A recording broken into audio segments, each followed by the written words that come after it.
Supreme court ने सियासतदानों की ताहयात नाअहली खत्म कर दी। 7 रुकनी बेंच ने 1 के मुकाबले में 6 की अक्सरियत से फैसला सुनाया।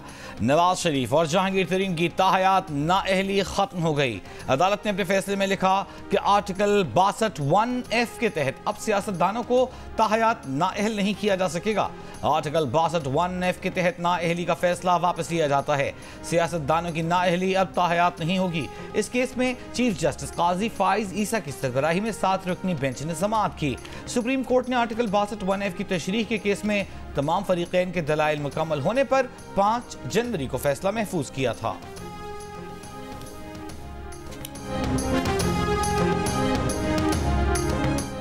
साबिक अटॉर्नी जनरल इरफान कादिर ने कहा है कि ताहयात नाअहली आईनी तौर पर दुरुस्त नहीं थी। आज सुप्रीम कोर्ट ने बरसों बाद इस नुकसान की तलाफी कर दी। जियो न्यूज से गुफ्तगू में नून लीग के रहनुमा आजम नज़ीर तारर ने कहा कि सुप्रीम कोर्ट ने बरवक्त फैसला किया। सुप्रीम कोर्ट के फैसले से एक धब्बा साफ हुआ है। आइन की किसी शिक में ताहयात नाअहली का जिक्र नहीं। माहिर कानून अहमद बिलाल महबूब ने कहा कि सुप्रीम कोर्ट का फैसला सही वक्त पर आया है। आइन में नहीं लिखा कि सजा कितनी होगी।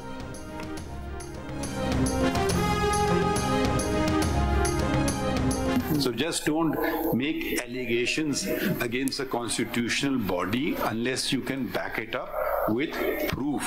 If you file something actual, in writing. If you file something before us, that's the only way we can function. अगर सारी दुनिया देख रही है, मैं नहीं देख रहा हूँ, ठीक है? हम कोर्ट के केसेस से चलेंगे जो हमारे पास आते हैं। अगर कोई आपने कंप्लेंट की होगी, जैसे ईमेल पे व्हाट्सएप, आपको उसका या प्रिंट आउट होगा या होगा, तो हम इनसे कम से कम पूछ तो सकते हैं। अगर आप सारी दुनिया वाली बात है तो फिर हमारे पास कोई इसका सलूशन नहीं है। खोसा साहब, सियासी तकरीर नहीं, सिर्फ ये बताएं कि इलेक्शन कमीशन की रिपोर्ट में गलत क्या है। कोई एक सबूत तो दें। अदालत वो फैसला देने बैठी है जो आप चाहते हैं, लेकिन सबूत तो पेश करें। चीफ जस्टिस पाकिस्तान जस्टिस काजी फाइजा का पीटीआई के वकील लतीफ खोसा से मुकालमा। लेवल प्लेइंग फील्ड केस में चीफ जस्टिस ने लतीफ खोसा से पूछा, आप इलेक्शन कमीशन की रिपोर्ट्स झुटला रहे हैं, तो वो रिपोर्ट पढ़ी? इसके जवाब में आपको अदालत के सामने तहरीरी तौर पर कुछ लाना होगा। लतीफ खोसा ने इलेक्शन कमीशन की रिपोर्ट पढ़कर जवाब देने के लिए 3 दिन का वक्त मांग लिया। जस्टिस मोहम्मद अली मजहर ने कहा, इलेक्शन कमीशन की रिपोर्ट के मुताबिक पीटीआई के 76% से जायद कागजात नामजदगी मंजूर हुए। पीटीआई का अपना इलेक्शन सेल है, तो आपके पास आदाद शुमार क्यों नहीं? चीफ जस्टिस ने कहा, इलेक्शन कमीशन ने जिस तेजी से आदाद शुमार फराहम किए उसकी तवक्को नहीं थी। इलेक्शन कमीशन का काम इंतखाबात करवाना है, अदालतों के चक्कर लगाना नहीं। लतीफ खोसा ने कहा, पीटीआई को खत्म करने की साजिश हो रही है, बानी पीटीआई पर फर्द जुर्म आयद की गई है।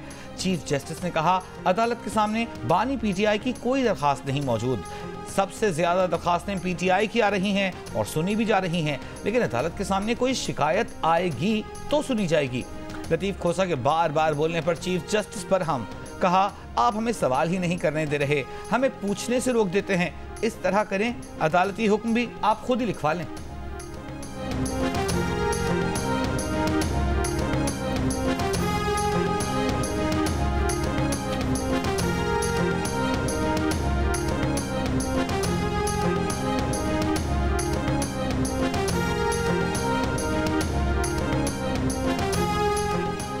लेवल प्लेइंग फील्ड केस में तहरीक इंसाफ के वकील लतीफ खोसा की दुहाई। चीफ जस्टिस ने कहा कि उनके मुंशी से सुप्रीम कोर्ट में दस्तावेजात छीनी गईं। इस वाक़े का आपको भी इल्म है? इस पर चीफ जस्टिस ने कहा कि ये मुंशी क्या होता है? वकील या एडवोकेट ऑन रिकॉर्ड होता है। मुंशी को तो चैम्बर्स जाने की इजाज़त ही नहीं है। आपकी किसी मुंशी की दरख्वास्त मैं नहीं सुनूंगा।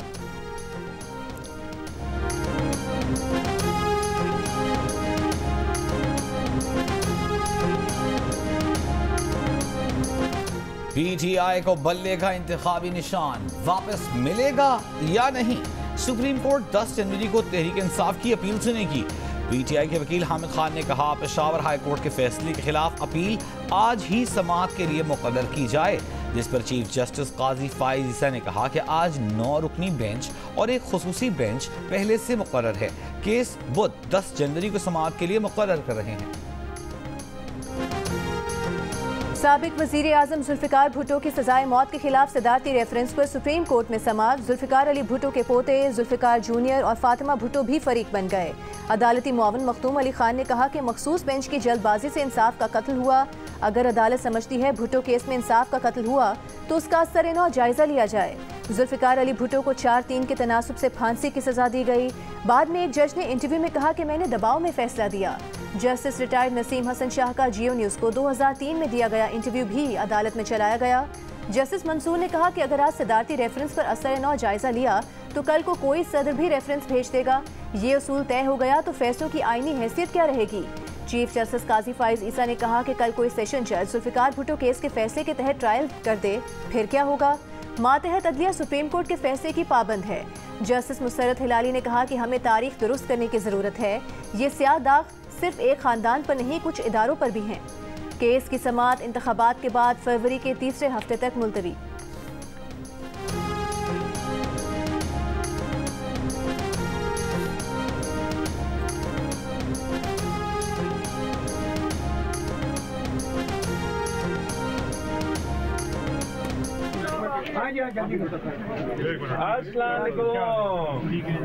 देखो देखो कौन नजर आया। अब थोड़ा बेटा साइड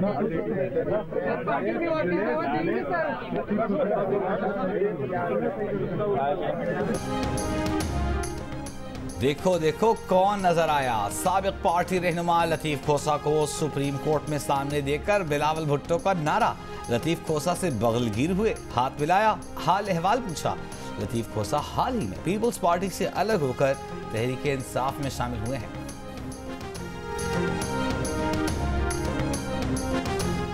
बिलावल भुट्टो ने कहा है कि हमारे केसेस पर बानी पीटीआई कहते थे इदारे आज़ाद हैं, खुद उनका सामना करो। क्या बानी पीटीआई का मौक़िफ़ तब्दील हुआ? सबसे पहले बानी पीटीआई को तौबा करनी पड़ेगी, वो खुद अपनी गलती माने। हम ज़ाती अना को दफन करके बेहतर मुस्तकबिल की तरफ जा सकते हैं। तमाम स्टेक होल्डर्स को अपनी गलतियाँ माननी चाहिए। बिलावल ने मजीद कहा कि आम इंतखाबात 8 फरवरी को ही होंगे। चीफ जस्टिस ने कहा कि इलेक्शन की तारीख पत्थर पर लकीर है। चीफ जस्टिस की बात ज़्यादा वजनी है या चंद सेनेटर्स की? अक़वाम मुत्तहिदा से भी करारदाद पास करवा लें, फिर भी इंतखाबात 8 फरवरी को ही होंगे। सब वोट डालने की तैयारी पकड़ें।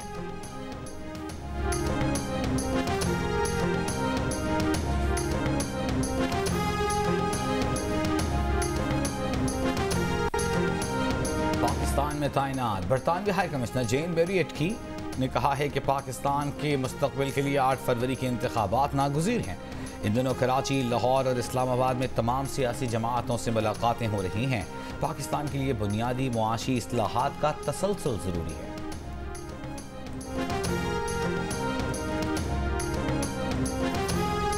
साबिक स्पीकर कौमी असम्बली फहमीदा मिर्जा और जुल्फिकार मिर्जा के कागजात मुस्तरद किए जाने के खिलाफ अपीलें भी खारिज। दोनों इंतखाबी दौर से बाहर।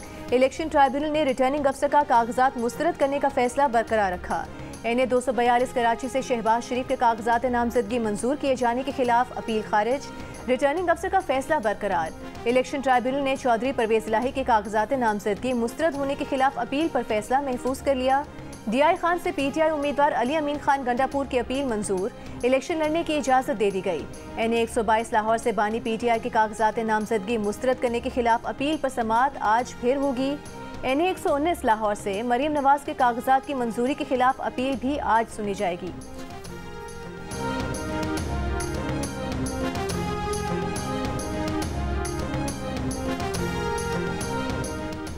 सदर PTI परवेज इलाही और उनकी अहलिया के कागजात नामजदगी इलेक्शन ट्राइब्यूनल से भी मुस्तरद।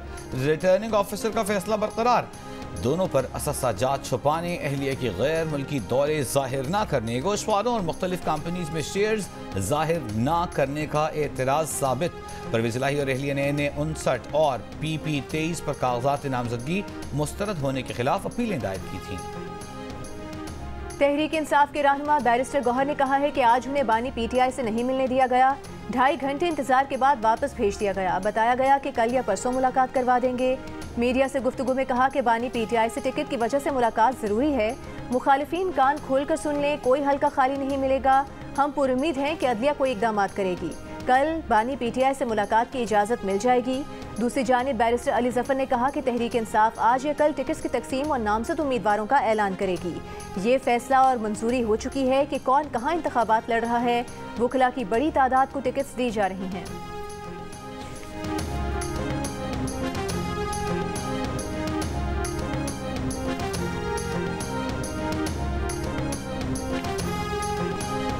तहरीक 9 मई 2023 को रावलपिंडी में armed forces institute of cardiology पर नामालूम अफराद ने हमला किया, तोड़फोड़ की।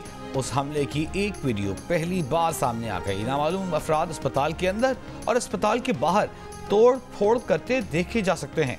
कुछ लोगों को तिब्बी आलात और अस्पताल का दीगर सामान लूटते देखा जा सकता है, जबकि हमलावरों को अस्पताल के बाहर खड़ी मोटरसाइकिलें और गाड़ियों को आग लगाते देखा जा सकता है। वीडियो में आर्मी वेलफेयर ट्रस्ट रावलपिंडी की इमारत में लगी आग भी देखी जा सकती है।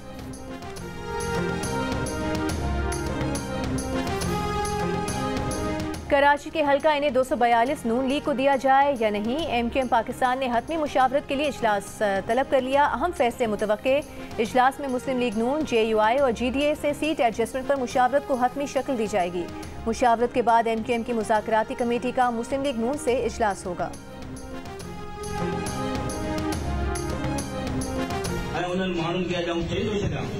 लेकिन पाकिस्तान पीपुल्स पार्टी जियालान बरकरार उन सभिनि खे तो बाबा सिता थी महिरबानी करे पाकिस्तान पीपुल्स पार्टी के कैंडिडेटनि सां गॾिजो ऐं उन्हनि जो वर्क कयो ऐं उन्हनि खे कामयाब कयो।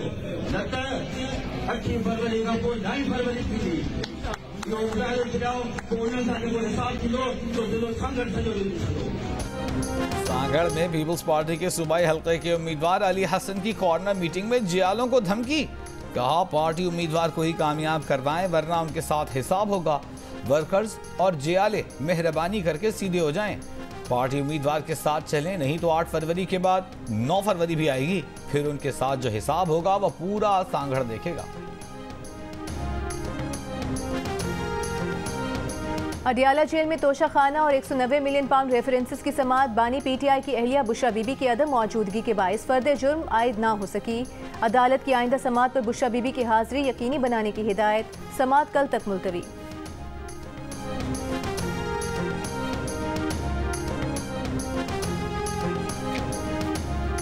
Army chief general Syed Asim Munir का बहरीन का 2 रोज़ा सरकारी दौरा। बादशाह हमद बिन ईसा अल खलीफा और बहरीन अफवाज के कमांडर से मुलाकात की। 2 तरफ़ा फौजी और सिक्योरिटी उमूर पर तबादला ख्याल किया। आर्मी चीफ का बहरीन नेशनल गार्ड्स के 27वें यौम तासीस पर बतौर मेहमान खुसूसी पुरतपाक इस्तकबाल किया गया। गार्ड ऑफ ऑनर दिया गया। आर्मी चीफ ने इंसदाद दहशत गर्दी की तरबियती मशक़ का मुशाहिदा किया। बहरीन ने आर्मी चीफ आसिम मुनीर को दोनों मुल्कों के दरमियान 2 तरफ़ा ताल्लुकात बढ़ाने में अहम किरदार अदा करने पर मिलिट्री मेडल से भी नवाजा। बाजौर में दहशत गर्दी के वाक़े में शहीद 5 पुलिस एहलकारों की नमाज जनाजा अदा कर दी गई। तहसील मामून में पुलिस ट्रक को पोलियो टीम की सिक्योरिटी के लिए जाते हुए धमाका खेज मवाद से निशाना बनाया गया। 24 पुलिस एहलकार जख्मी भी हुए।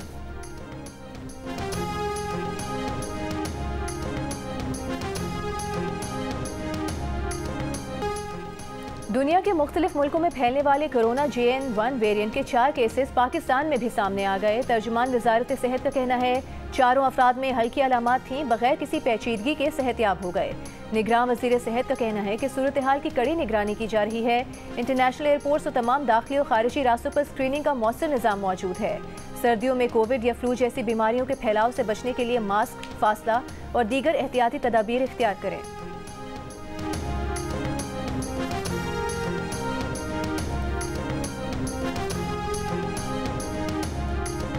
बर्फबारी के बाद वादी ज़ियारत ने सफ़ेद चादर ओढ़ ली। आसमान से गिरते रुई के गालों ने वादी के हुस्न को 4 चांद लगा दिए। दरख्त, घर, गाड़ियां सब बर्फ से ढक गए। शिमाली बलूचिस्तान में बर्फबारी और बारिश का दूसरा स्पेल। कान में तर्जई, तोबा काकड़ी में भी बर्फबारी। कोयटा में हल्की बारिश। चमन, किला अब्दुल्ला, पिशीन, मुस्लिम बाग, नौशकी और चागी में मूसलाधार बारिश। पहाड़ी नदी नालों में तुग़यानी। आज बालाई खैबर पख्तूनख्वा, आखिर तय पोठोहार, गिलगित बल्तिस्तान और कश्मीर में हल्की बारिश की पेशगोई। रावलपिंडी, इस्लामाबाद समेत पंजाब, KP और बालाई सिंध में आज भी शदीद धुंध से फ्लाइट ऑपरेशन और ट्रैफिक मुतासर रही।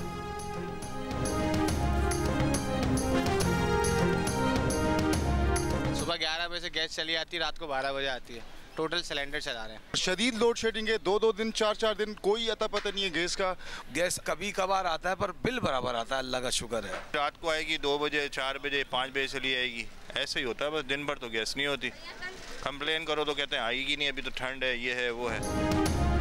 सर्दी की लहर और उस पर गैस गायब। कराची के मुख्तलिफ इलाकों में गैस की गैर एलानिया और एलानिया लोड मैनेजमेंट का सिलसिला जारी। शहरियों का कहना है कि घरों में गैस तो नहीं आ रही, लेकिन गैस के ज़ायद बिल्स मौसूल हो रहे हैं।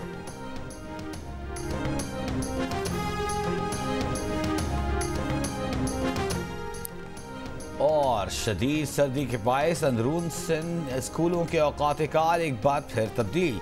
सुबह 8:30 की बजाय 9 बजे स्कूल खुलेंगे। नोटिफिकेशन के मुताबिक नए औकात 31 जनवरी तक लागू रहेंगे। स्कूलों के नए औकात का इतलाक कराची रीजन पर नहीं होगा।